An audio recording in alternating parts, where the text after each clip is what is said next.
NBA Daily 10. Let's get 10 minutes on the clock here. In the next 10 minutes, uninterrupted basketball talk of what just happened yesterday in the NBA. We've got the 10 minutes on the clock, and the 10 minutes starts right now. Already a handful of games on in the NBA last night, and also another postponed game, and another postponed game today. I believe the Raptors game is officially getting postponed. So the COVID outbreak in the NBA is still going strong, unfortunately. So no Wizards Nets last night, unfortunately canceled. But let's talk about the games that were played last night, and let's start here with the Pacers at the Heat. And the Heat blow out the Pacers 125-96. Once again, no Jimmy Butler, no Bam Adebayo for the Heat, and leave it up to the Pacers to lose to this Heat team. Now, we know this Heat team has rallied off some really solid wins here without Jimmy Butler and Bam Adebayo in the starting lineup here, but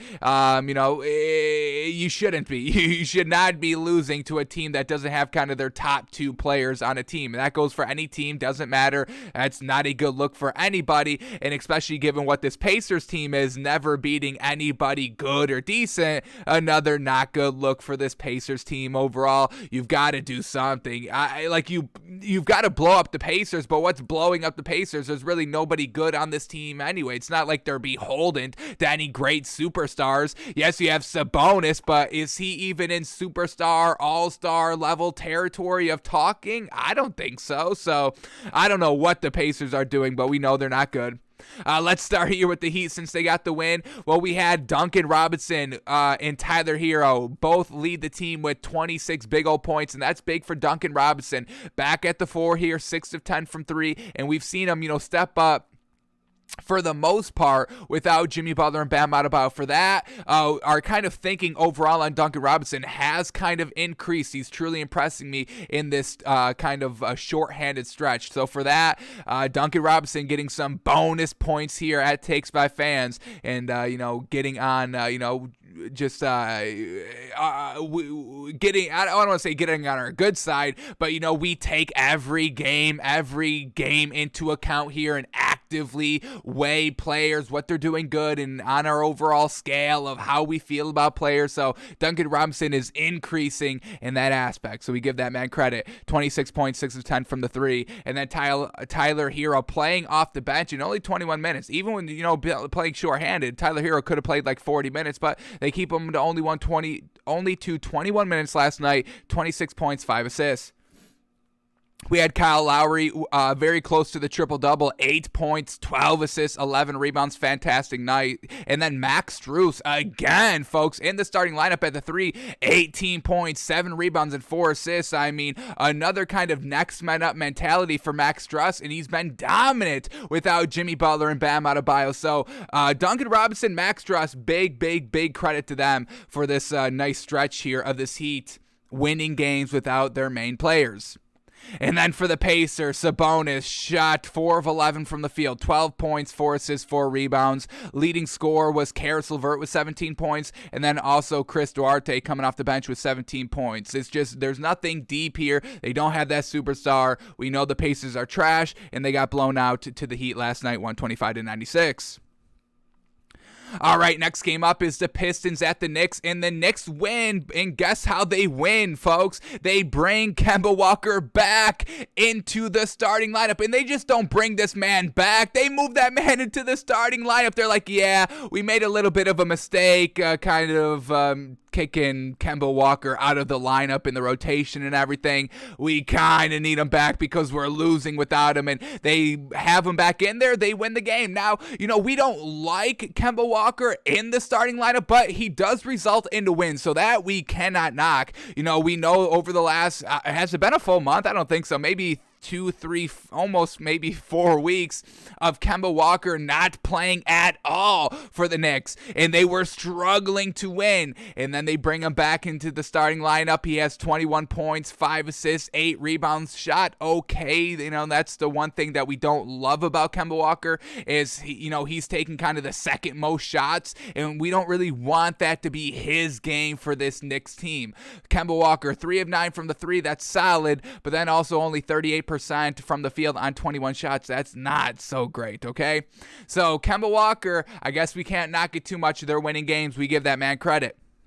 And then Evan Fournier also had a good game. He led the team in scoring with 22 points, 4 of 11 from 3, and he took the most shots, 24 shots, and we need Evan Fournier to be more aggressive. So the two guards got it done for the Knicks, and we know that's their biggest kind of flaw of the overall team. Julius Randle also put up 21 points on 11 rebounds off the bench. Mitchell Robinson with 17 big old points and 14 bigger rebounds, a plus 24 on the floor, and was a huge reason why they ended up winning the game last night. So we'll see how long Kemba Walker stays active for this Knicks team, but they're winning games with him. And then for the Pistons, once again, nothing good. Jeremy Grant not playing again, and the leading scorer was Saben Lee off the bench with 15 points. Sadiq Bey also 15 points, not going to get it done, not going to be enough. We know there's nothing great with the Pistons. Knicks get the win 105-91. All right, next game up here, Blazers at the Pelicans, and the Pelicans hold on to win, or not even hold on to win, they just win, 111-97 over the Blazers here. Once again, the Blazers must blow it up. Damian Lillard did his thing, 39 points, 7 assists, shooting 6 of 11 from 3. All that is fantastic, but they still lose the game. Norman Powell had a solid performance as well, 16 points, 4 rebounds. Nurkic down low, 17 points, 4 assists, 5 rebounds, but then other than that, just nothing good. Larry Nance Jr., 10 points. It was solid, but it's just we need a little bit more by this Blazers team in clutchness, in defense, and all that, and this is the worst this Blazers team has looked over the last 3-4 years, and it's been like the same team over the last 3-4 years, so nothing great by this Blazers team. They must blow it up, and I am kind of hoping that Damian Lillard gets traded, even though that the Blazers are kind of, digging in their heels of saying, hey, he's not up for sale. I really would prefer to see that man off of the Blazers. The time is up. They ran their course. They tried it. There was Dame time every single year. There was great memories, great playoff performances, but I mean, you've kind of reached your ceiling of what you can do overall with this Blazers team. All right, and then the Pelicans, Brandon Ingram got it done, 28 points, 8 assists, 8 rebounds. Jonas Valanciunas, 10 points, but 16 rebounds. And then Josh Hart with a big old 20-point, 5 assists, 5 rebound performance. And then let's also shout out Nickeil Alexander-Walker with 27 humongous points and only 25 minutes off the bench. All that coming together. And they're just missing Zion. They bring Zion to this Pelicans team. We got Ingram at the 3, Zion at the 4, Valanciunas at the 5. I mean, that's going to be a big beef down low. That's going to be a pretty solid, beefy big 3 for this Pelicans team. And where are they currently in the standings? Can this team make a run for the playoffs if Zion comes back? Let's quickly see. What do we got here? Pelicans are currently the 14th seed in the Western Conference. That's not good. They've got 11 wins, but they're only 2-3 games out of that 10th spot, and we know 10th is that kind of playing tournament, 7 through 10, and they're only 5 games out from the 6th seed of getting a guaranteed playoff spot at the top 6. So they could still make a run. They're 6-4 in their last 10. Brandon Ingram's been playing really solidly here ever since he's kind of been back. Valanciunas has been so gosh dang consistent, obviously, and Zion, obviously they're waiting for that man to come back. So the Pelicans, man, give them credit. They get the big old win, 111-97 last night. All right, 2 games left. Let's wrap it up here. Timberwolves at the Mavericks, and no Porzingis, no Luka Doncic, and the Mavericks still win. Wow. Everybody was kind of getting into the action last night. Jalen Brunson, 28 points, 6 assists. That's a little Luka Doncic-ish. We had Dwight Powell at the 5, 15 points, 8 rebounds. Dorian Finney-Smith playing the 4, which is, Kristaps Porzingis' position, and Dorian Finney-Smith put up 19 points, 6 rebounds, 5 assists. A little of a Porzingis impression, so we give the man credit. And then Sterling Brown with 12 points and 11 rebounds, enough to get it done. Also, Boban Marjanovic, this is why we want to see more play. He got onto the court for 7 minutes and had 10 points and 2 rebounds. Yes. Feed that big man down low, especially when you don't have Porzingis in the lineup.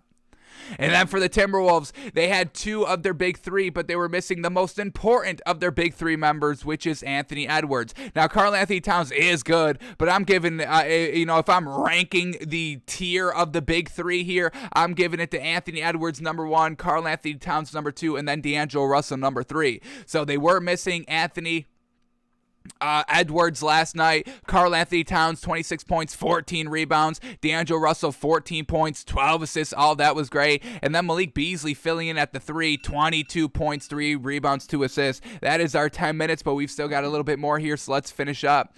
So Malik Beasley, 22 points, fantastic night. Unfortunately, come up a little bit short. And then for, we already went over the Mavericks, so the Mavericks get the win, 114-102. All right, and then the last game of the night, the Suns at the Lakers, and the Suns get the win, 108-90. Devin Booker, second game back, still getting it done, 24 points, 7 assists, 9 rebounds. DeAndre Ayton, 19 points, 11 rebounds. Chris Paul, 11 points, 9 assists. Everybody getting it done. Cameron Johnson off the bench, 14 points. Cameron Payne off the bench, 10 points, 5 assists, 5 rebounds. JaVale McGee off the bench, 10 points, 10 rebounds. I mean, deep and consistent. And that's what the Suns team was lacking a little bit last year. Yes, they were good. They got to the finals, all that. But their bench was not as consistent as it has been the early part of this season. So if this bench can maintain its consistency, this Suns team may be able to win the finals this season instead of losing in the finals. And then for the Lakers, no Anthony Davis. There's no way we can buy this Lakers team. LeBron does his thing, which is never questionable. 24.7 rebounds, and he shot 68% on 19 shots. And Russell Westbrook, he had 22 points, 5 assists, and 10 rebounds. All that was solid. 7 turnovers, not the greatest. -6 isn't the worst for a, 18-point loss there. So that's not terrible overall, but there's just nothing else we can rely on. Look at these other role players last night by the Lakers. Are y'all ready? We get Talen Horton-Tucker, 3 points on 13 shots, folks. He shot 1 of 13, 7% from the field. DeAndre Jordan, what are we getting out of that, man? 1.8 rebounds. Wayne Ellington, 3 points on 4 shots, 2 rebounds. Off the bench, Rondo, no points on 2 shots. Isaiah Thomas, 3 points on 11 shots, 9% shooting. Carmelo Anthony even floundered, 7 points on 7 shots. Trevor Ariza, 12 points on 4 shots. He shot 100%, so we can give that man credit, but this is what they were working with, folks. 0 points, 1 point, shooting 7, 9%. There's just nothing else great here by the Lakers. LeBron's great, and he's still trying to get it done, but there's just pure garbage trash on this Lakers team other than LeBron. So Lakers go down 108-90 last night. All right, that was all the NBA from last night. Let's quickly see, can we make a little bit of money on the NBA tonight? Any great action going on? Any great lines? Let's see if we can find some quick, great value. First game up, Cavs at the Celtics, and this line makes no sense, so there must be a lot of people out with COVID.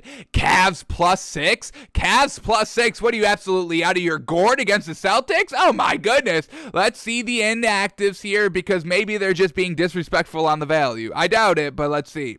Here we go. For the Celtics, we get Denzel Valentine out with COVID-19, Jared Allen out with COVID-19, and that tells us all we need to know. We're not taking this game because Jared Allen is out. Evan Mobley is also out as well.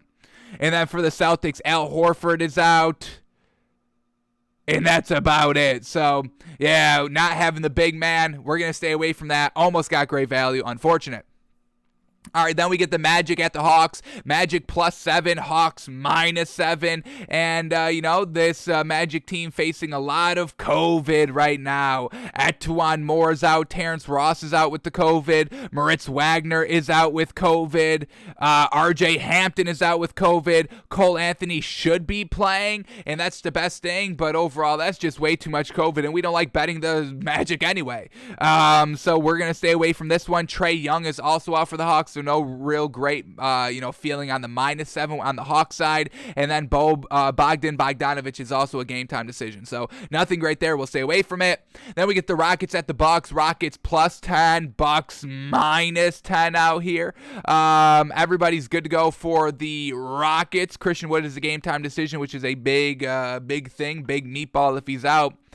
For the Bucks, Brook Lopez is still out, Bobby Portis is out, and Giannis is out. So once again, they're going to be missing their beef a little bit, so we're going to stay away from this game. Then we get the Nuggets at the Thunder. Nuggets -6.5. Thunder +6.5, folks. Very, very a little enticing, I will say. Let's see who's all in and out here. For the Nuggets, we get Aaron Gordon, the game time decision. And Bol is out with the COVID-19, unfortunate. And then for the Thunder, Mike Muscala's out with the rest, and everybody else is good to go here. So Thunder +6 is looking a little appetizing. They've been kind of really solid here the last couple of games. They're on a 2-game winning streak. We got Shai Gilgeous-Alexander being clutch as heck here all of a sudden. Luguentz Dort is truly kind of stepping up and being consistent over these last couple of games as well. We get them +6. I'm kind of liking it. +6.5 here at home. And once again, there's just no bettability, no buyability on this Nuggets team. Aaron Gordon being a game time decision. I mean, it doesn't even matter if he plays, if he doesn't play. His play on the floor doesn't really result into the level of offensive production needed for the Nuggets to win. So I think I'm going to take the Thunder +6.5 here, folks. We haven't been able to bet the NBA in a while because we haven't really been able to talk about it on the show. So to get right back into it with the NBA, folks, we're taking the Thunder +6.5 tonight. I think I'm liking it. And then the last game of the night, the Clippers at the Kings. Clippers -6, Kings +6. No great bettability with this Kings team. Let's see all the ins and outs here for the Kings. We get Raquan Holmes is a game time decision. Terrence Davis is out with COVID-19. De'Aaron Fox is out with COVID-19. Davion Mitchell is out with COVID-19. So expect Buddy Hield to be back in that starting lineup like we saw him a couple of games ago. And then for the Clippers, it's just Marcus Morris is out. So Paul George is going to be out there giving it his damnedest. So Clippers -6 is seeming like good value. Everybody's going to be out for the Kings. But I think we're just going to stick with the Thunder +6.5 tonight. That Clippers -6 is looking pretty good. What have the Clippers done over their last couple of games, though? They've just a little not great. They're on that 3-game losing streak. So if they weren't on a 3-game losing streak, I would love the Clippers -6. But they've been a little spotty over the last couple of games. So yeah, we're going to stay away from the Clippers -6. So we're just endorsing and taking the Thunder +6.5 today. Alrighty.